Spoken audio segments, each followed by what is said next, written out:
నమస్తే, welcome to 3T TV news. Nagar Kurnool జిల్లా కలవకుర్తి పట్టణంలోని హనుమాన్ నగర్ లో ఉన్న జామియా మసీదులో నమాజ్ చదివించే ముజ్మిల్ అనే వ్యక్తి కలవకుర్తి ప్రజల దగ్గర లక్షల కోట్ల రూపాయలు మోసం చేశాడని కొందరు వ్యక్తులు అతనిపై కలవకుర్తి సీఏ నాగార్జున, ఎస్ఐ మాధవరెడ్డికి ఫిర్యాదు చేశారు. ఎంతో చాకచక్యంగా ప్రజలను మోసం చేసిన ముజ్మిల్ అనే వ్యక్తిని పట్టుకొని ఈ రోజు ఉదయం 11 గంటలకు కలవకుర్తి పోలీస్ స్టేషన్ కి తీసుకువచ్చారు. ఈ విషయం తెలుసుకున్న బాధితులు కలవకుర్తి పోలీస్ స్టేషన్ కి తండోపతండాలుగా వచ్చారు. కలవకుర్తి పోలీస్ స్టేషన్ లోని డిఎస్పీ వెంకటేశ్వర్లు మీడియా సమావేశం నిర్వహించారు.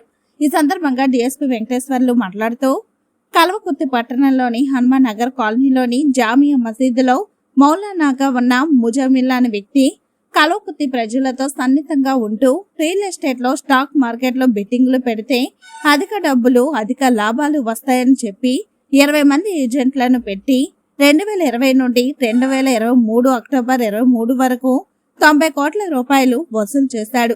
సంవత్సరం నుండి భార్య పిల్లలతో తప్పించుకుని తిరుగుతున్నాడు అన్నారు. డాక్యుమెంట్లు చూసిన తర్వాత అతనిపై చట్టరీత్యా చర్యలు తీసుకుంటాం. ముందుగా కోర్టులో ప్రవేశపెట్టి తర్వాత కస్టడీలోకి తీసుకుని బాధితులకు ఏ విధంగా న్యాయం చేయాలో చేస్తామని ఆయన అన్నారు.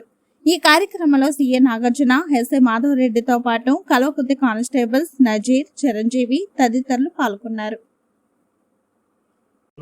పట్టణం చెందిన వాస్తవం అతని జీవిత ప్రయాణం ఇక్కడి నుంచే స్టార్ట్ అయింది. కలవకుర్తిలోని మసీదులలో ఈ ప్రేయర్లు నమాజ్ చేసుకుంటూ ప్రజలతో మమేకమై రియల్ ఎస్టేట్ సంస్థల్లో పెట్టుబడి పెడితే అధిక లాభాలు వస్తాయని చెప్పి ఒక 20 మందిని ఏజెంట్లను నియమించుకొని ప్రజలకు ఆశ చూపి ₹1 పెడితే మరొక రూపాయి లాభం వస్తుందని చెప్పి 5 నెలల పీరియడ్లో ఆశ చూపి ఈ రోజు వరకు అంటే 2020 నుంచి సుమారుగా 2023 వరకు అక్టోబర్ 23 వరకు ₹90 కోట్ల వసూలు చేశారు. ఆ డబ్బును తీసుకెళ్ళి కొంతమంది దగ్గర రియల్ ఎస్టేట్లలో గోల్డ్ ట్రేడింగ్లలో ఇన్వెస్ట్ చేసి ఆ వచ్చిన డబ్బుతోటి సుమారుగా 50 కోట్ల వరకు ప్రజలకు తిరిగి ఇచ్చేసుకుంటూ వచ్చినాడు. అందులో ఒక వ్యక్తి ఎక్కడైతే ఇన్వెస్ట్ చేసిన రియల్ సంస్థలో ఆ సంస్థ చేసినటువంటి వ్యక్తి చనిపోవడం వల్ల దాదాపు సుమారు 14 కోట్లు ఎక్కువడుతుంది.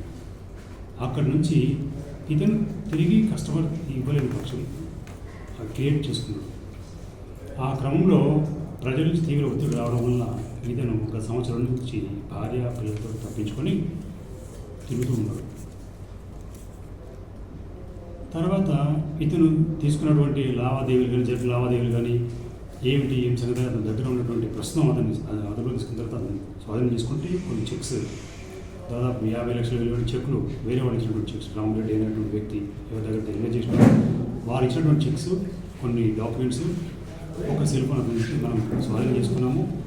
అతన్ని ఇప్పుడు కోర్టులో ప్రొడ్యూస్ చేసిన తర్వాత పోలీస్ కస్టడీ చేసుకొని ఇప్పటిదాకా మనం సుమారుగా ఒక 10 మంది మాత్రమే ఎగ్జామిన్ చేశాము. అంతకుముందు బాధితులు ఎవరు రాలే, నాది పోయింది, నా డబ్బు పోయింది, నా డబ్బు ఎవరు రాలేదు. ఇప్పుడు బాధితులు వస్తున్నారు. వారందరి వాంగ్మూలాలు చేసుకొని వాళ్ళకి ఏ విధంగా ఇవ్వాలి, వాళ్ళు ఏ విధంగా ఎవరి ద్వారా డబ్బులు ఇన్వెస్ట్ చేసినారు, ఎంత ఇన్వెస్ట్ చేసినారు, వాళ్ళ దగ్గర ఏమేమి పత్రాలు ఉన్నాయో అవన్నీ పరిశీలించి వాళ్ళ స్టేట్మెంట్ నమోదు చేసుకొని అతనిపైన మేము చట్ట ప్రకారం చేయించుకుంటాము. ఇతన్ని ఇప్పుడు కోర్టుకు హాజరుపరిచి తర్వాత మా ఇన్వెస్టిగేషన్లో భాగంగా అతన్ని కస్టడీలో తీసుకొని ఈ ఇన్వెస్టిగేషన్ పూర్తి చేయడం జరుగుతుంది. ఈ 4 మెంబర్స్ను ఇతను నియమించాడు. వాళ్ళకి ఏం చేస్తారంటే ఇతను కొంతమంది బాగా ఇన్వెస్ట్ చేయిస్తే కొంతమంది మోటార్ సైకిల్ గిఫ్ట్ చేయడం కానీ, ఇంకా బాగా చేస్తే కార్డు గిఫ్ట్ చేయడం కానీ, గోల్డ్ కాయిన్స్, ట్రిప్స్ బయటికి గోవాకు అటు తీసుకెళ్ళి వాళ్ళకి ఆశ చెప్పేవారు. వాళ్ళని చేస్తారు పబ్లిక్ దగ్గరికి వెళ్ళి వాళ్ళని తీసుకొచ్చి ఇన్వెస్ట్ చేయిస్తారు.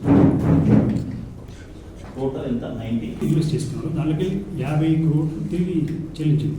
ఇంకా 40 కోట్ల దగ్గరే కొంతమంది ఇరుక్కుపడ్డారు.